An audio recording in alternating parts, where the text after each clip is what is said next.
Hello and welcome to our podcast, Theo's Coffee Break, where we talk about what's going on in our world while getting to know each other on a more personal level. I'm your host, Theo, and for today's episode, we have Kylia. Hi, Kylia. Hi, Theo. All right. So without further ado, let's just jump right on in. Kylia, could you tell us a little bit about yourself and what you do? Hi again, I'm Kylia. I'm a doula, a community health worker, and an activist and organizer here in Grand Rapids. Awesome. Yeah, so you mentioned in the podcast interest form that you have your own business. It's called Are Seen Doula Services. Could you tell me more about your business, Are Seen Doula Services? Yes, so I became a certified doula last July. I had been working in healthcare for about 5 years, working alongside clients, members, and patients, specifically with marginalized populations when it comes to navigating healthcare, mostly insurance, which can be very intimidating for people. And I just realized that with that specific industry, it can be very intimidating for people, you know, as our healthcare system is filled with barriers for a lot of people, especially people who are poor. So when I became a doula, my main thing was working alongside community and people that I grew up with and know and understand.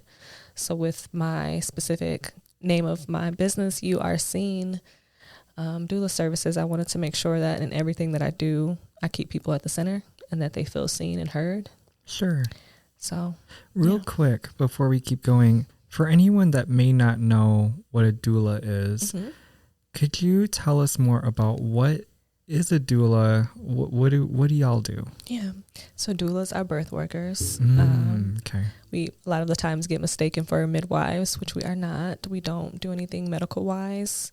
We specifically provide physical, emotional, spiritual support for birthing people. So we walk alongside them in their birthing journey, whether that be prenatal, labor and birth, or postpartum. Okay. Do you have an experience that you would like to share? Or can you share any experiences about like an impactful experience you had with a client as a doula? I would say right now, I feel like every client is a different experience, but for me, working alongside these clients, a lot of the times what's most impactful is being their support. A lot of these people seek out doula services because they a lot of the times don't have anyone who's reliable to be able to walk alongside them during that journey. It's very scary. You know, you're carrying a new life in your body and you're trying to figure out who you are after the process and how you're going to take care of a new human. So for me, the most impactful part is being able to empower people. I love that. So let's say that, you know, whoever is listening, if they're interested in hearing more about these services or even like, you know, wanting to look into working with you, what does that process look like? Yeah. So I'm listed on a few directories, specifically with the Michigan Department of Health and Human Services. They have a doula directory. I service Kent, Kalamazoo, Ottawa, Wayne, and Washtenaw counties, so both on the west side and east side of the state. I'm also listed on the LGBTQ plus consortium's website. And I currently am on social media. I haven't been as active, currently working on a website, but all of my contact information is listed there, both my email and my business phone number. I love that. Yeah. I love that. And another question came to me. It was that to someone that may be listening, that may be interested in learning more about being a doula, how does one get started in these services? Yeah. So I had found out about a training program through Day One Doula Collective, working in a nonprofit. They had a showing of a movie, it's Birthing Justice. And I was like, I'm already an activist and organizer. Like, how do I get involved with this where it impacts Black women and birthing people specifically, you know, with my own personal experience with my mom being a teen mom. Like, nobody was really there for her as she grew through this. So, yeah, back to your question. Yeah. No, I love that. I love that. That's how I found out about it. So, Day One Doula Collective, they offer 3 to 4 trainings per year. And then I most recently took another one through Grahi. They offer it for Black womb workers specifically. So you can reach out to Grahi or Day One Doula Collective. Oh my gosh. Yeah, I love that. Mm-hmm. Yeah, because, you know, as I'm asking more questions and getting to know more about your business, I'm like, this is such a specific field. So thank you for sharing that part about your mom. Yeah.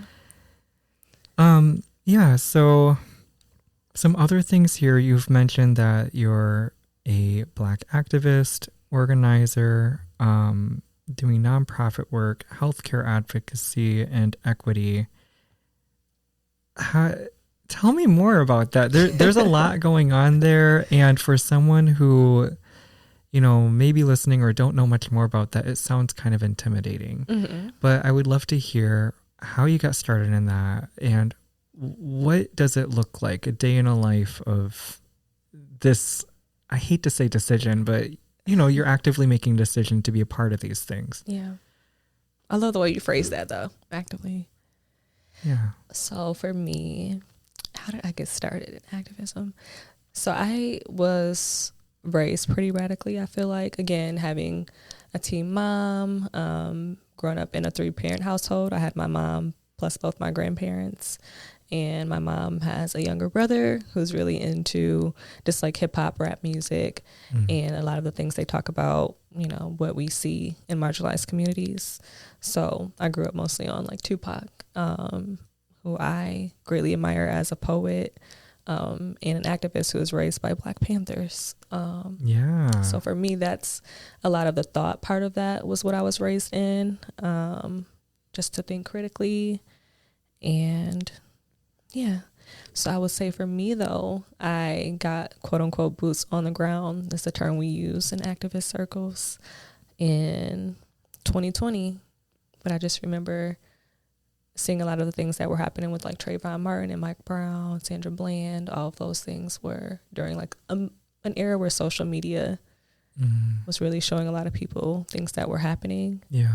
But yeah, I feel like those things really fueled me, but I really got active boots on the ground 2020 during the murder of Breonna Taylor and George Floyd. I was living in Atlanta at the time. And then I want to say back in 2022 with the murder of Patrick Leoya here in Grand Rapids was when I got active here at home. What did that look like, those events, you know, being there? What was that experience like? Yeah. I would say, so when Trayvon Martin was killed, just the idea of like Black innocence, especially for boys and adolescents, I don't know. I feel like for me, it made me more protective of like the men around me. Yeah. And the boys around me specifically, and how people see them differently than I see them. Yeah. A lot of times they're seen as threats, as intimidating, as dangerous, and they're humans. They have families and people that love them. So for me, I feel like I just held people closer like during that period. And then when Sandra Bland was killed, like it made me realize that Black women are also susceptible to police violence. Historically, we face violence in other ways, through enslavement, through subjugation, through all kinds of things. And then I want to say specifically when it got really real for me was during the 2020 protests. COVID was happening, so everybody was home, but we were home watching these things happen and just feeling helpless with everything surrounding that. Yeah. So I just remember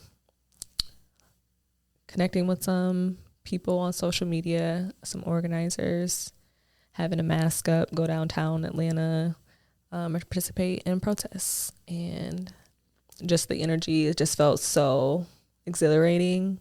Yeah. To be in community with people who were wanting to actively participate and get involved. But like all things do, it turned really like dangerous and scary. I just remember this was May 2020, downtown Atlanta, Buckhead. They're all within like 15 minutes of each other. Mm-hmm. And they initiated a curfew after a few riots had broken out between those areas. And pretty much people were like, well, we're not going home. There's no curfew. Like, there's no timestamp you can put on liberation and getting engaged and demanding fairness and justice. Yeah. And I just remember they were like, go home, you know. And as people were dispersing, gas canisters were thrown. Wow. People were what they referred to as kettled. So it's when police block off one side of a street and another side of the street. So there's really nowhere you can go. Yeah. Other than to be arrested. So, yeah. And then here, Grand Rapids, same kind of thing where we have these encounters with law enforcement. It's not really a dialogue that happens within that. Because at the end of the day, they're there to protect the interests of the state. So the state doesn't want to give up its power to people. So, of course, there's no dialogue that's meant to happen other than they want us to fall in line. So it always turns physically violent on their half, where it's like if we can't have conversations, we're not here to listen really either. Then we're here to enforce physical violence on everyday people who have a right to talk about these things and to demand these things. So, yeah. But that's just more like the activist side of it. Right. But I feel like organizing is a little bit more than just showing up. Yeah.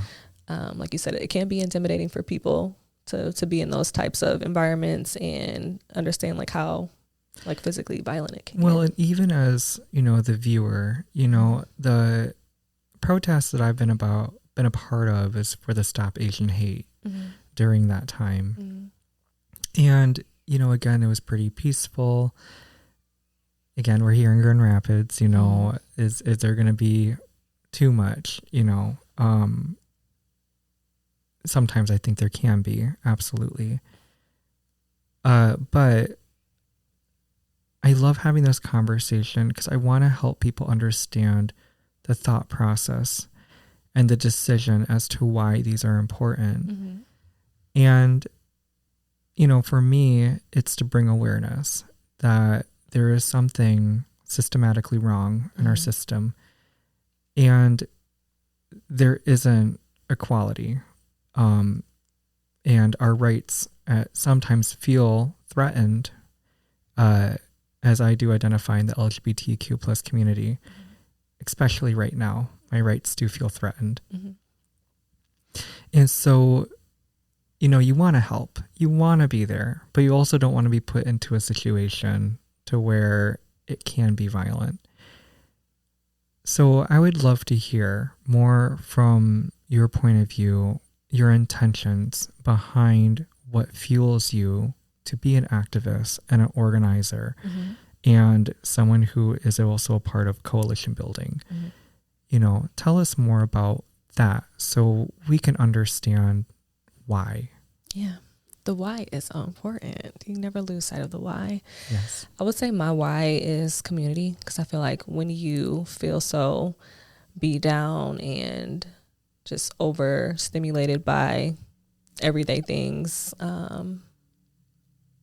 isolation is like a big thing. So my why is building community, building connection, letting people know that they're not alone, that they're not crazy to feel like things shouldn't be this way or that there's something wrong. They just maybe don't know what that is.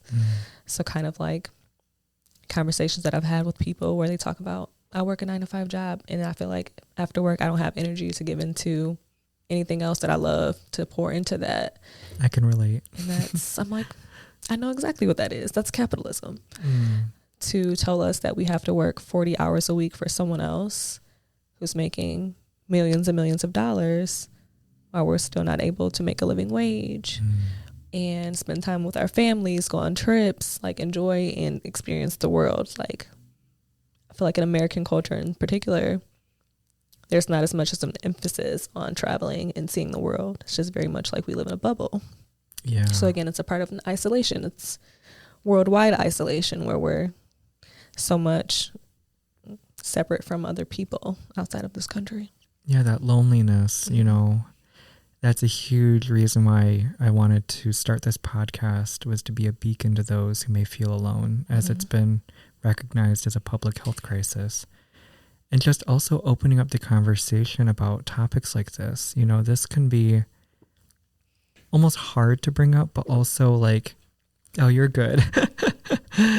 Make sure, drink your water. But yeah, it's just so important to, you know, help people understand the reason why these things are important. So, and you shared with me a little bit about an upcoming trip for you. Is it okay if we talk about that? Of course. Yeah, you were talking about visiting Japan. Yeah. For whoever's listening, tell us a little bit more about this trip. I am so excited for you. I feel like specifically something that happened recently that kind of fueled this, because I grew up, my brother was really into anime and drawing and things like that, and we watched like those things growing up. I always felt like Japanese culture is so much more different. I've always enjoyed like Asian cuisine, different types of specific cultural foods. And then like the TikTok ban happened and everybody was like, we're going to go to Red Note now. Yeah. So it's just like comparing again, just how far behind we are in American culture when it comes to technology and just culture and the ways of living and like doing things.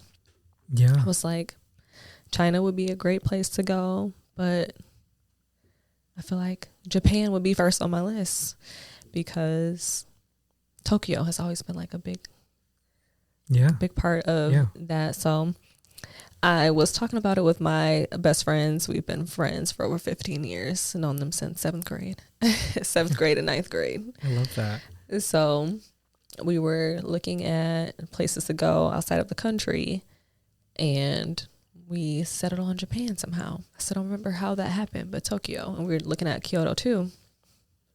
But it'll be a group of 6 of us. So it'll be my 2 best friends and then one of my really good friends who lives currently in Portland. Shout out to Theo. And then it'll also be my best friend, Mackenzie. She has 2 friends in Orlando. So I'll be meeting one of them for the first time. But another one, I'm familiar with her, and my other best friend, Ashanti. Oh, that's going to be so much fun. It is. And it's November. So it's like, I was looking at the weather and I was like, what's the weather like compared to here in Michigan? Is it going to be warmer? Is it going to be colder? But it's pretty similar, like the way their seasons work. Really? So I did not know that. Oh my gosh. That's going to be beautiful. Yeah. I'm excited. I saw something on TikTok. There was this one girl and people were just raving about the egg salad sandwiches over in Japan. I'm going to have to try one. And having to go to get it from, there's a gas station. I don't know if it's called 7-Eleven. Sorry to those who are listening, but apparently they're like the thing to get. And so she was like, I'm going to show you guys how to make these egg salad sandwiches. And so I was like, okay, well, you know, when I think of going to Japan, I'm thinking about like their cuisine. I don't really think egg salad sandwich from the gas station. So you're going to have to tell me what that's like. Yeah. But I feel like when I'm looking at stuff about Japan, even on TikTok, like I come across a lot of stuff now because I feel like my algorithm, of course, they're always listening. So right. They're always listening. So I was like, I'm not seeing anything like there's no bad food in Japan, I feel like. Well, yeah. I mean, it's so much healthier. Like, again, just kind of thinking about the regulations and how serious they are about food and health. Yeah. So that's what I look forward to. Hopefully I'll come back just feeling way better and decide to move. I don't know. And post pictures, please, because I would. And then, how can people reach out to you on Instagram? Yeah. Well, personal Instagram or my business Instagram? Well, let's do the business one because maybe you'll drop a few pictures on your Snap or on your, what do the kids call it? The story, on your story from these Japanese food. Well, the one for Japan, that'll more than likely go on my personal Instagram. So that is at Kylia Joyce, spelled Joyce. And then Kylia is spelled Kylia. So it's Kylia Joyce, Kylia Joyce. That's my personal Instagram. Oh my gosh. I love that. I love that so much. I feel like that I'm missing something from our conversation. The organizing piece. The organizing piece. Yes. Let's go back to that. Sorry, I had a squirrel moment where I was just like, trips and things. But yeah, let's talk about the organizing piece and all that is to do with that. Mm-hmm. So, and I just had this conversation last week. So I feel like within activism and organizing, like they're two different things. So I think with people being intimidated by that, it's just like the very like boots on the ground, like you are very confrontational. It's that type of space sometimes. Okay. But I feel like with activism, it's not just that. Everyday people can get involved. So it's just being concerned and wanting to engage and learn, because it can be a lot when you're going to city commission meetings, county commission meetings, and you're like, what are these people talking about? Yeah.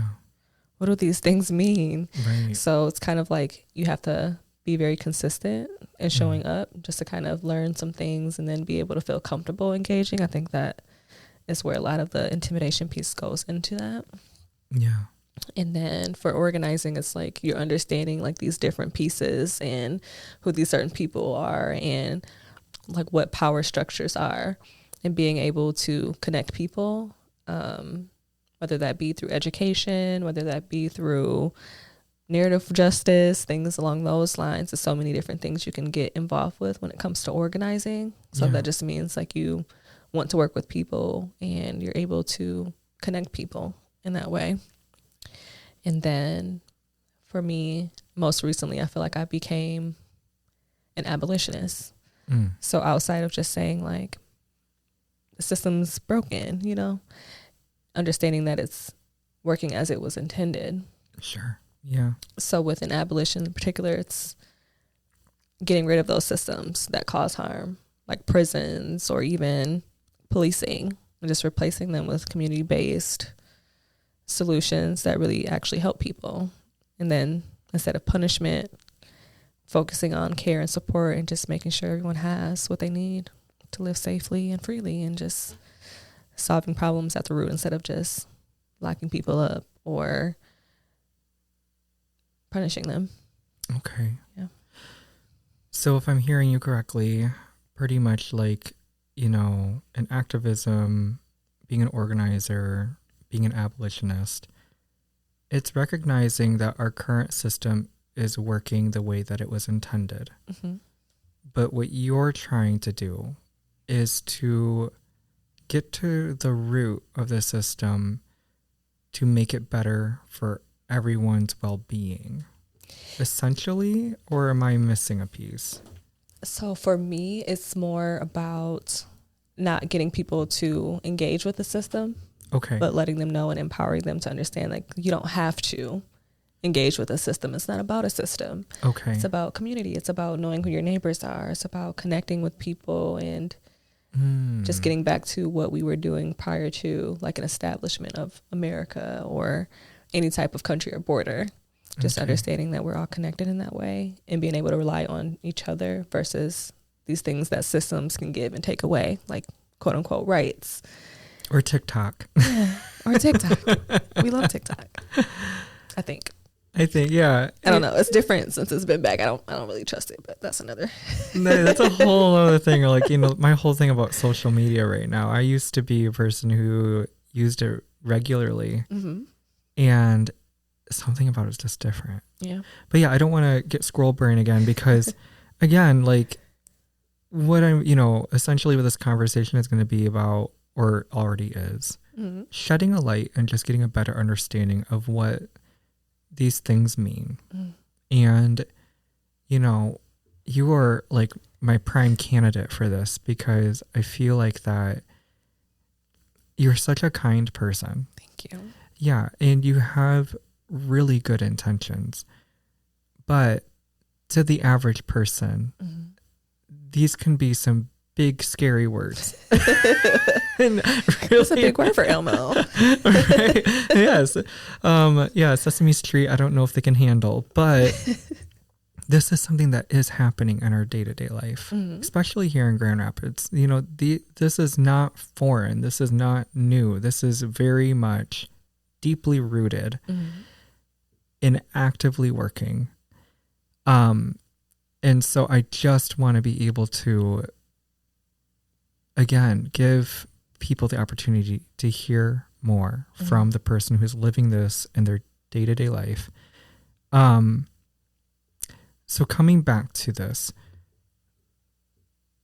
and I hate that if it seems like we're rehashing the same things, I just want to make sure that we're getting clarity here, is that your intentions and goals, like what is the outcome that you're looking for here? Like, what is the outcome and what does that look like?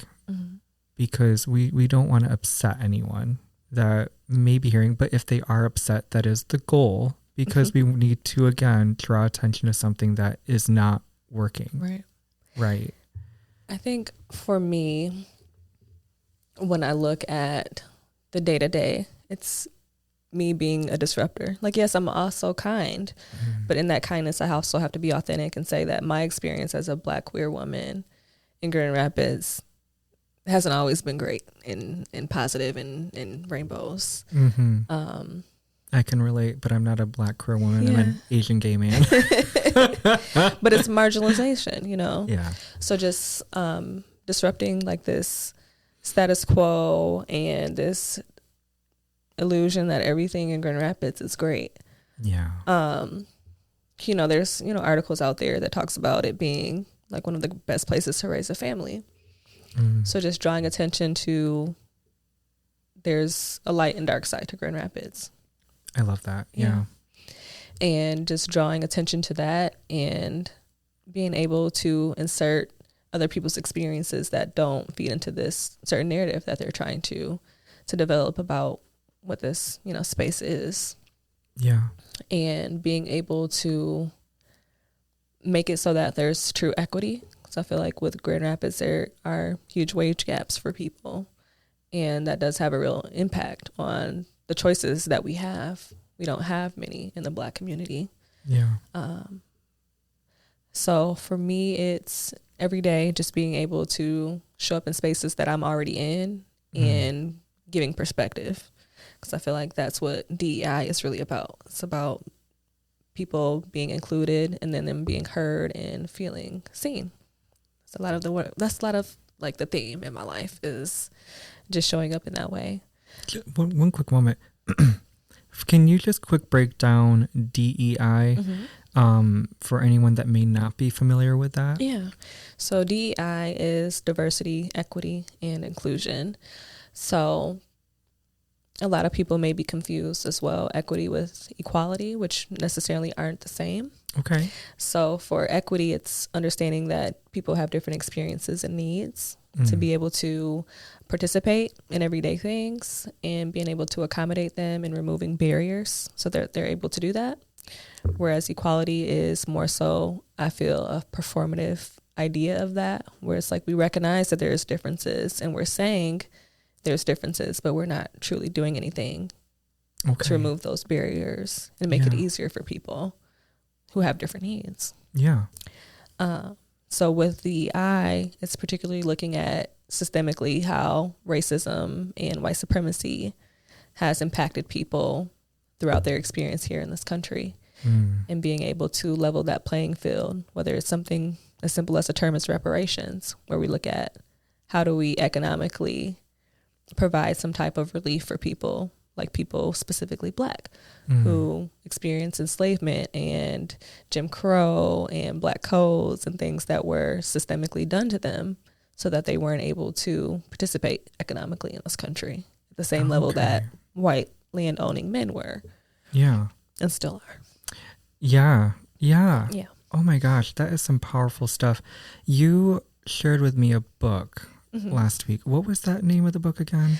Beyond Courts.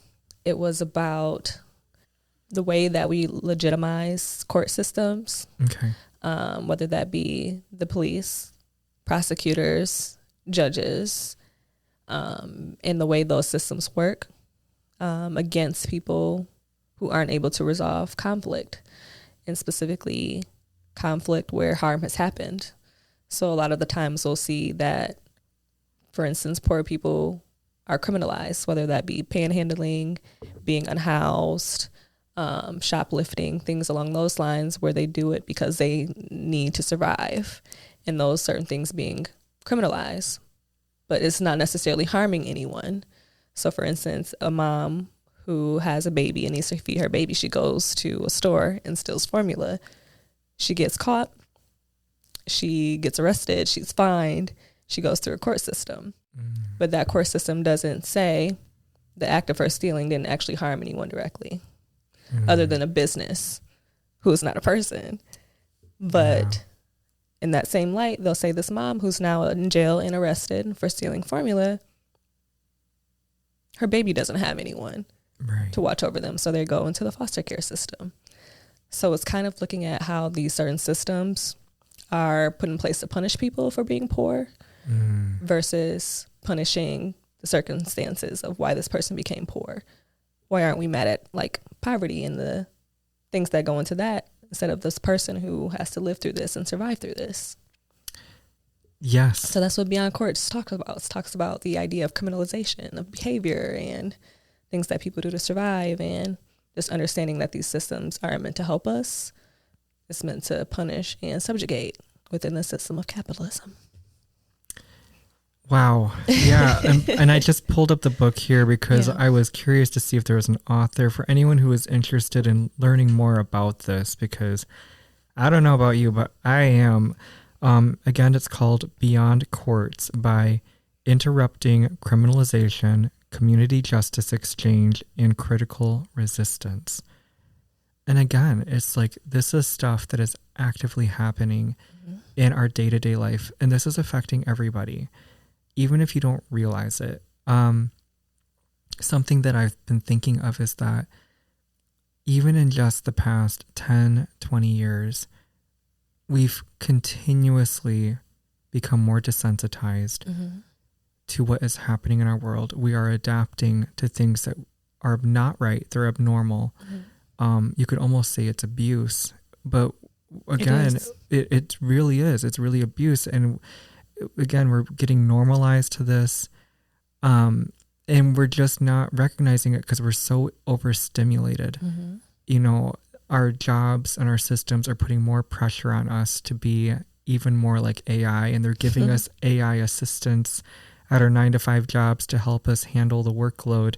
But really all it is overstimulating us and not recognizing that there's a problem. It's just the expectation now. Yeah, Beyonce said it in her song, America Has a Problem. And we love her. We love Beyonce. Beyonce, if you're listening right now, just know that I love you deeply. Even though those concert tickets were really high. I couldn't go to your concert. And I'm so jealous to everyone that did go. But gosh, she is just such a waymaker in so many ways. Well, Kylia, is there anything else that you want to share? I'm really genuinely appreciating this conversation. I would say just for listeners to think about something as small as getting to know your neighbors. I know it can be very hard when we have so much going on, but you'd be surprised by who people are. Yeah, and absolutely. How much you can rely on each other, especially in the times like this. Yes. And you know what's funny? I really want to quick say this, is that when I moved in with my boyfriend, his neighbor turns out is the father to my youth pastor back when I was a child. Didn't even realize that. And then the people that lived there before him, when I was doing in-home care for my uncle and my grandparents, the daytime caregiver, that was his parents. Small world. Small world, but also get to know your neighbors. because you never know. You might actually know more about them than you realized. You know, we're also connected. We're also connected. And it's like crazy because it's like they're right there. And yet we're disconnected. In such a digital world. And so, and then the last thing was, for anyone that wants to support or help, if you're here in the West Michigan community, again, this is a podcast that's based out of Grand Rapids, Michigan. What would you recommend to anyone that may want to jump in or is interested or wants to support and help the cause? There are so many great organizations here in Grand Rapids doing grassroots work. I would say reach out. You can start with me, something as small. I feel like I've done so much of figuring out what makes sense for me in organizing and what's most effective. So just being able to plug in, like with someone that's trusted, that's something that you can determine for yourself. But if you ever want to reach out, if you're interested in getting involved, feel free to reach out. Absolutely. Oh my gosh, Kylia, just thank you so much. Thank you for having me. Yeah, again, such a beautiful conversation, and just thank you for joining. I do want to encourage anyone who is listening right now, please feel free to join the conversation and share your thoughts, feelings, concerns, or just whatever's on your mind to my email, which is Theo's Coffee Break podcast at gmail.com. And if you really like being a part of our coffee break sessions, please subscribe and follow and turn those notifications on so you don't miss out on the next episode. One more thing, friend, don't forget to let me know what you're thinking by sending me that email to, again, Theo's Coffee Break podcast at gmail.com, because I really can't wait to hear from you. And if you're willing, I would love to share your thought on our next episode. So have a great day, and don't forget that you will always have a place at my coffee table. And thank you again, Kylia, for joining. Thank you. It's been a real joy.